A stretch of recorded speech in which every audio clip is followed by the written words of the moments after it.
जे शिष्टमंडळ MSRDC मध्ये बैठकीला गेलं त्या सगळ्यांनी पूर्वीसुद्धा त्यातल्या अनेक लोकांनी हरकती दिलेल्या आहेत की हा शक्तीपीठ महामार्ग नको म्हणून. आता काही शहरातले लोकही त्याच्याबरोबर होते. राजू शिंगाडे आहेत, कमलाकर जगदाळे आहेत, त्यांच्या जमिनी कुठे जातात मला माहीत नाही. परंतु याचा फटका पुन्हा एकदा कोल्हापूर आणि सांगलीला पुराचा फटका पुन्हा बसणार आहे. विशेष करून कोल्हापुरातले 29 वार्ड आहेत. अगदी बापट कॅम्पापासून ते न्यू पॉलिस परिसर असेल किंवा सिद्धार्थनगरपर्यंत असेल, हा सगळा परिसर जो काय आहे, जो 29 ते 31 वार्ड पुराचा फटका या कोल्हापूर शहराला बसतोय. आज किमान 5-10 फूट पाणी वाढण्याची शक्यता नाकारता येत नाही. आणि म्हणून जो गरज नसलेला महामार्ग कशासाठी असा आमचा प्रश्न प्रामुख्यानं त्या ठिकाणी आहे. आणि म्हणून आमची सरकारला पुन्हा एकदा विनंती आहे की याचा फेरविचार सरकारनं करावा. आमचं आंदोलन शेतकऱ्यांचं सातत्यानं चालू राहणार आहे, कारण की शेतकऱ्यांचा याला विरोध आहे आणि त्यामुळे आमची भूमिका, शेतकऱ्यांची भूमिका ही ठाम आहे. पण काल राजेश क्षीरसागरांनी दावा केला की विरोधकांकडून या संदर्भात गैरसमज पसरवले जात आहेत. 300 मीटरचा तो पूल असणार आहे किंवा रस्ते असणार आहेत. तर एकूणच काय त्यांचं म्हणणं असं आहे की समर्थन करणाऱ्या शेतकऱ्यांनी आपले 7-12 देखील जमा केलेले आहे. नाही, एखाद्या गोष्टीत ज्यावेळी एवढा मोठा प्रकल्प होतो त्यावेळी 2-4 10-20 7-12 गोळा व्हायला काय अडचण येईल असं मला वाटत नाही. त्याच्या मागची काय कारणं आहेत त्यांची ते मी जाहीरपणे बोलणं संयुक्तिक राहणार नाही. परंतु मुळात गरज नसलेला हा प्रोजेक्ट आहे. ज्याची गरज नाही तो प्रोजेक्ट शेतकऱ्यांच्या माथी का मारा लागला असा आमचा प्रश्न आहे. Already existing Nagpur Ratnagiri highway असताना या प्रोजेक्टची गरज नाही आहे. आणि वित्त आणि नियोजन खात्यानं आक्षेप या प्रोजेक्टबद्दल फाईलवर लिहिलेले आहेत. मग त्याचा विचार सरकार करणार आहे का नाही. 50,000चे सप्लिमेंटरी बजेट सरकार आणतंय, म्हणजे मूळ बजेट जे 6-7 लाख कोटीचं आहे त्याच्यापेक्षा आता 1-1.25 लाखाच्या सप्लिमेंटरी आणण्याचं काम सरकारनं केलेलं आहे. बजेट पूर्णपणे कोलॅप्स झालेलं आहे. एका बाजूला अण्णासाहेब पाटील आर्थिक महामंडळाचे पैसे मिळत नाहीत. शिक्षकांचा GR 24ला काढून तो 1 वर्ष 9 महिने झालं त्याची अंमलबजावणी होत नाही, म्हणजे पैसे नाही आहेत. म्हणजे एका बाजूला अनेक विषयाच्या प्रायोरिटीचे पैसे सरकार देत नाही. हिथं मात्र अट्टहास का, अशी आमची भूमिका. दुसरा प्रश्न म्हणजे जनसुरक्षा सरकारकडून होताना ते संमत करण्यात आलं. खरं तर त्याबद्दल वेगवेगळे समज सत्ताधाऱ्यांचं म्हणणं आहे की गैरसमज पसरवले जात आहेत या बाबतीत देखील विरोधकांकडून. काय, कारण तुम्ही विरोध देखील या सगळ्या विधेयकाला केला. हे विधेयक ज्यावेळी मागच्या अधिवेशनात आलं त्यावेळी संयुक्त चिकित्सा समिती विधानमंडळाची केली होती.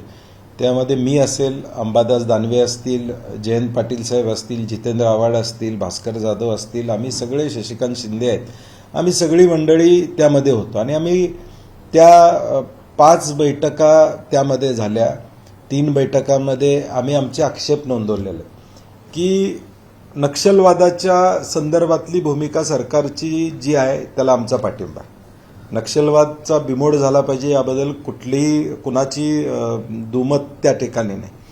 परंतु हे लेफ्ट विंग एक्स्ट्रीमिस्ट ह्या पद्धतीनं जर संघटनांच्यावर कारवाई होणार असतील तर त्याला आमचा आक्षेप आहे. माओइस्ट ठरवणार कसं याच्या संदर्भात आम्ही बैठकीमध्ये प्रश्न केला होता की हा माओइस्ट आहे, त्याचे पुरावे तुम्ही कसे गोळा करणार, ते कसं ठरवणार हे तुम्ही सांगत नाही. UAPAचा जो ऍक्ट या देशामध्ये आहे याच्यामध्ये भारताची अखंडता आणि सार्वभौमता याला बाधा येतील असं कृत्य झालं असेल तर त्याच्यावर कारवाई करायची तरतूद IPC मध्ये. आणि म्हणून आमचं म्हणणं होतं की एका बाजूला देशाचे गृहमंत्री महोदय सांगतायत की 72% नक्षलवाद आता देशातला संपलेला. मग राहिलेल्या 72% कशामुळे संपला? असलेल्या कायद्यांमुळे संपला, असलेल्या नियमांमुळे संपलेला आहे. आमच्या पोलिसांनी CRPFनी शौर्य दाखवलं म्हणून संपलेलं आहे. आणि म्हणून आमची भूमिका आहे की आहे हा कायदा UAP मध्ये त्यात बदल करा. तुम्ही राज्याचा कायदा आणण्याची गरज आहे गरज नाही असं आमचं मत आहे. आणि म्हणून संयुक्त चिकित्सा समितीची शेवटची बैठक ही 25 तारखेला होती. फायनल ड्राफ्ट 25 तारखेला ते सादर करणार होते. 24 तारखेला रात्री आम्हाला कळवण्यात आलं की 25ची बैठक 26ला घेतली आहे. मी असेल, जयंत पाटील साहेब असतील, अंबादासजी दानवे असतील, आम्ही सगळे मुंबईत होतो. 26 तारखेला शाहू जयंती होती, आम्ही लेखी पत्र दिलं की 26 तारखेची बैठक तुम्ही एकतर अधिवेशनाच्या आदल्या दिवशी 30 तारखेला घ्या, 30 तारखेला अधिवेशन 29 तारखेला घ्या किंवा मग 25लाच घ्या. त्यामुळे फायनल ड्राफ्ट हा डायरेक्ट सभागृहात आला आणि म्हणून आमच्या ज्या काही प्रतिक्रिया आहेत, डिसेंट नोट जी आम्ही देणं गरजेचं आहे ते आम्ही सभागृहामध्ये दिलेली आहे. पण ह्या बैठक आधी होणं गरजेचं होतं. बहुमताचा या आधी देखील दुरुपयोग होते असं वेगवेगळ्या कारणांनुसार दिसत होतं. या बाबतीत देखील मग तसं झालं म्हणायचं का? नाही, म्हणून मी हा खुलासा केलाय. उद्या ज्या 3 बैठका झाल्या त्या 3 बैठकामध्ये मी मत काय मांडलं, महाविकास आघाडीच्या आमदारांनी काय मत मांडलं, ह्याचे प्रोसिडिंग्स आहेत, ह्याचे मिनिट्स आहेत. ते मिनिट्स आमच्याकडे सुद्धा आहेत आणि आम्ही आमची भूमिका स्पष्टपणे त्या बैठकीमध्ये मांडलेली आहे. आणि म्हणून काल सुद्धा आमची मागणी होती की ज्या 12,000 सजेशन ऑब्जेक्शन आलेले आहेत त्याला जनसुनावणी घ्या, लोकांना त्यामध्ये बोलवा. आता आमचं म्हणणं ऐकलं तुम्ही, आमचं ऐकूनच घेतलं नाही. आता जनसुनावणी घ्या, लोकांचं मत घ्या आणि मग पुढे जावा. परंतु सरकारला हा कायदा करण्यामागचा उद्देश वेगळा आहे असं आमचं मत झालेलं आहे आणि त्यामुळे हा रेटून नेण्याचा प्रयत्न आहे. साहेब, अलमट्टी धरणाच्या उंची वाढीवर काय आहे? दिल्लीमध्ये जलशक्ती मंत्रालयाची बैठक घेणार असं सांगण्यात आले. त्यामुळे सर्वपक्षीय खासदार आणि आमदारांना निमंत्रित करण्यात आले. तुम्हाला याबाबत काय निमंत्रण मिळालं? नाही, आमच्यापर्यंत माहिती नाही की तशी काय बैठक आहे आणि सर्वपक्षीय आमदार खासदारांना बोलवले असे आमच्याकडे तरी अजूनपर्यंत तरी माहिती नाही आहे. सर्वोच्च न्यायालयात असं सांगण्यात आलं. सर्वोच्च न्यायालयात याबाबत याचिका देणार असं नाही, आम्ही परवा सुद्धा सन्माननीय विखे पाटलांच्या जवळ भूमिका मांडली की ते सातत्यानं म्हणतात आपण कोर्टात आहोत असं आमचं मत नाही. तुम्ही कोर्टात इंटरव्ह्यून केलं पाहिजे आणि हाईटच्या संदर्भात इंटरव्ह्यून केलं पाहिजे. कोर्टात आंध्र प्रदेश तेलंगणाची जी केस आहे ती पाणी वाटपाच्या संदर्भातली आहे, उंची संदर्भात नाही.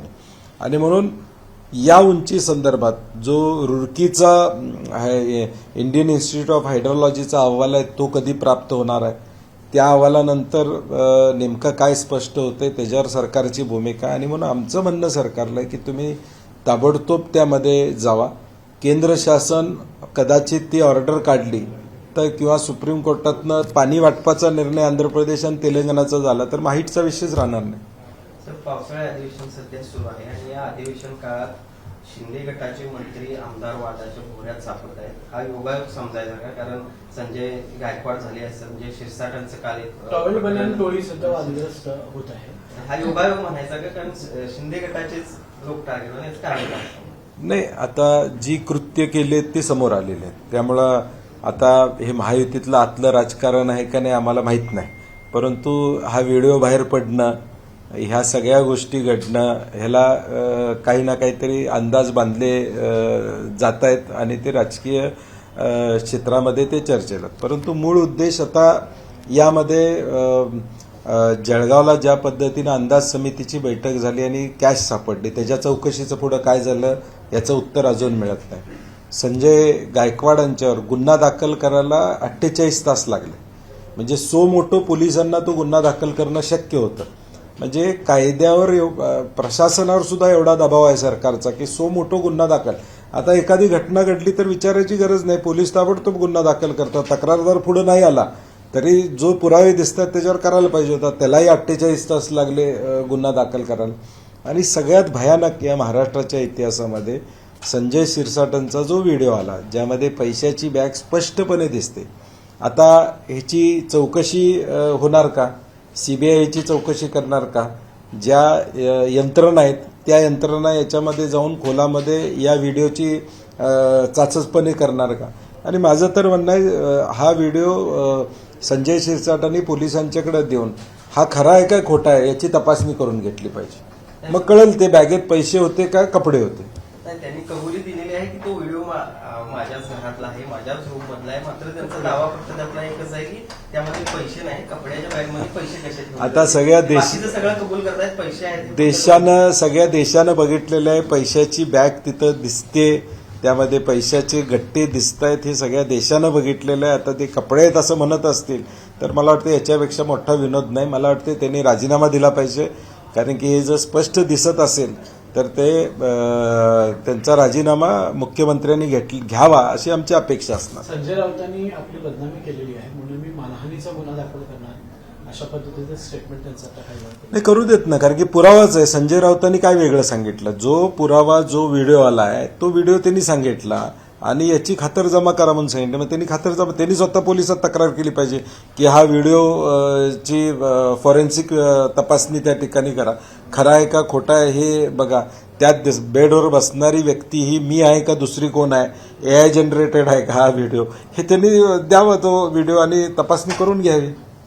या संपूर्ण याच दरम्यान प्रकरणामध्ये उपमुख्यमंत्री एकनाथ शिंदे यांचा दिल्ली दौरा देखील चर्चेत आला. त्याची माहिती नाही. आणि त्याची माहिती नाही दिल्ली दौरा झाला का नाही झाला अजून, कारण त्यांचे खासदार म्हणतात की झाला नाही, कोण म्हणते झाला. मला वाटतं त्याचा खुलासा त्यांच्याकडूनच घेणं संयुक्तिक राहील. अमित शहाच्या पायावर चाफ्याची फुलं वाहिली. नाही, म्हणून मला वाटतं की संजय राऊत जी बोलले त्याचा खुलासा त्यांच्याकडून घेणं गरजेचं आहे असं मला वाटतं. एकूण हे जे दोन आमदारांचे 3-4 दिवस जे वादळ चालू आहे या पार्श्वभूमीवर एकनाथ शिंदे अस्वस्थ झालेले आहेत. त्यांनी सर्व आमदारांची खरडपट्टी केलेली आहे आणि त्यांना दम सुद्धा भरलेला आहे, अशी वेळ आलेली आहे. काय सांगाल? नाही, मला वाटते अभय त्यांना भाजपच्या माध्यमातून आहे. हे धाडस कशामुळे वाढतंय? आम्हाला काही होऊ शकत नाही, हे भाजपचं सरकार आहे.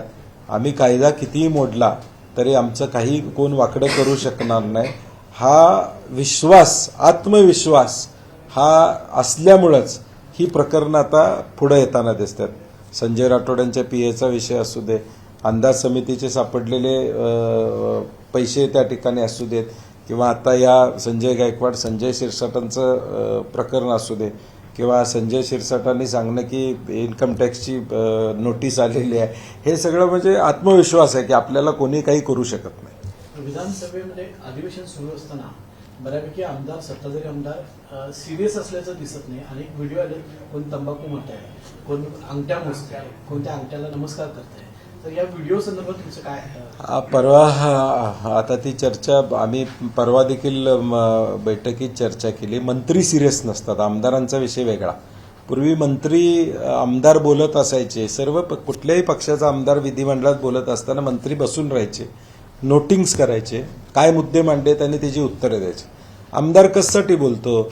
ज्यावेळी बजेटवर चर्चा करतात आमदार, त्यावेळी आपल्या मतदारसंघातला एखादा विषय सांगत असतात, त्याच्यावर उत्तर अपेक्षित असते की त्या आमदाराने मांडलेल्या त्याला मतदारसंघात त्या आमदारांना एक लोकांपर्यंत पोचवायचं असतं की मी या माझ्या मतदारसंघाचा विषय. परंतु आता काय झाले, आमदार काही बोलू देत सगळ्या पक्षाचे, आमचं स्टँडर्ड उत्तर मंत्र्यांचं असं. म्हणजे विधान परिषदमध्ये तर 2 वेळा सभागृह बंद ठेवायची पाळी आली, कॅबिनेट मंत्री नव्हते. म्हणजे अनिवार्य उपस्थिती किमान 2 कॅबिनेट मंत्र्यांची विधान परिषदमध्ये असणं गरजेचं आहे. म्हणजे ती सुद्धा उपस्थित होती. काल जनसुरक्षा कायद्यावरची चर्चा चालू होती, त्या चर्चेवेळी कॅबिनेट मंत्री अनुपस्थित होते. आम्ही निदर्शनं चालल्या, मग पळत पळत कॅबिनेट मंत्री आत आले. म्हणजे हे 5वी बहुमत जे सरकारला मिळालेलं आहे त्याचा गैरवापर, हे सगळं विधिमंडळातलं नियमावली सुद्धा बाजूला करायचा प्रयत्न या बहुमताच्या जोरावर सध्या चाललेला दिसतो.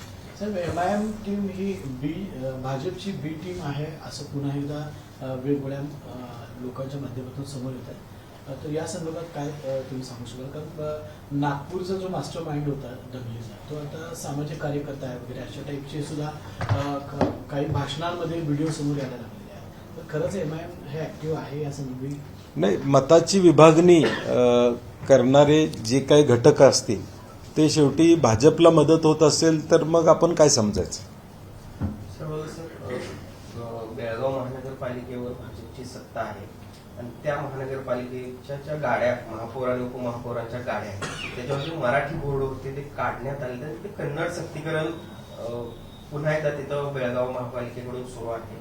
काय एकूणच सांगाल ज्या पद्धतीनं सीमा प्रश्नाबाबत एका बाजूला मंत्री बोलतात भाजपचे की हा आता संपलेला प्रश्न आहे, दुसऱ्या बाजूला अशा पद्धतीनं महापौर. मला वाटतं आता ह्या सीमा प्रश्नाच्या संदर्भात खासदार धैर्यशील मानेंची कमिटी पेपरमध्ये वाचला आम्ही. त्यात विरोधी पक्षाचे आमदार कोण आहेत का नाही मला माहीत नाही, फक्त सत्ताधारी पक्षाचे आमदार खासदार घेतलेत अशी आमची आत्ता तरी माहिती आहे.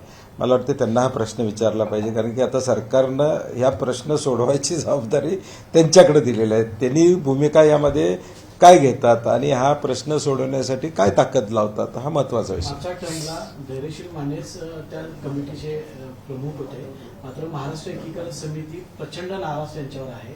ते कुठलाही फोन उचलत नाहीत, कधी बेळगावला येऊन मिटिंग घेत नाहीत किंवा कुठल्याच याच्या ऍक्टिव्ह नसतात. तर अशा इनऍक्टिव्ह पर्सनला पुन्हा ही जबाबदारी देणं हे मूर्खपणा आहे की काय, विवेकानंद आहे? हे मला वाटतं ज्यांनी जबाबदारी घेतली आहे त्यांनी दर 15 दिवसाला, कारण की हा सुप्रीम कोर्टामध्ये विषय चालू आहे. सुप्रीम कोर्टामध्ये वकिलांची फौज जी उभी केलेली आहे, आम्ही मागच्या वेळी देखील मांडत होतो की त्याला एक सेपरेट जॉईंट सेक्रेटरी नेमा, जे जॉईंट सेक्रेटरी या प्रश्नामध्ये सातत्यानं लक्ष घालतील. सुप्रीम कोर्टातल्या वकिलांची फी मधल्या काळामध्ये दिली गेली नव्हती अशी चर्चा आमच्यापर्यंत आली होती, आणि म्हणून धैर्यशील माने तिथं अध्यक्ष झालेले, त्यांनी हे सिरियसली घ्यावं. फक्त नावासाठी अध्यक्षपद घेण्यात अर्थ नाही, नाहीतर ते आमच्या मराठी बांधवांच्या जखमीवर मीठ चोळल्यासारखं होईल.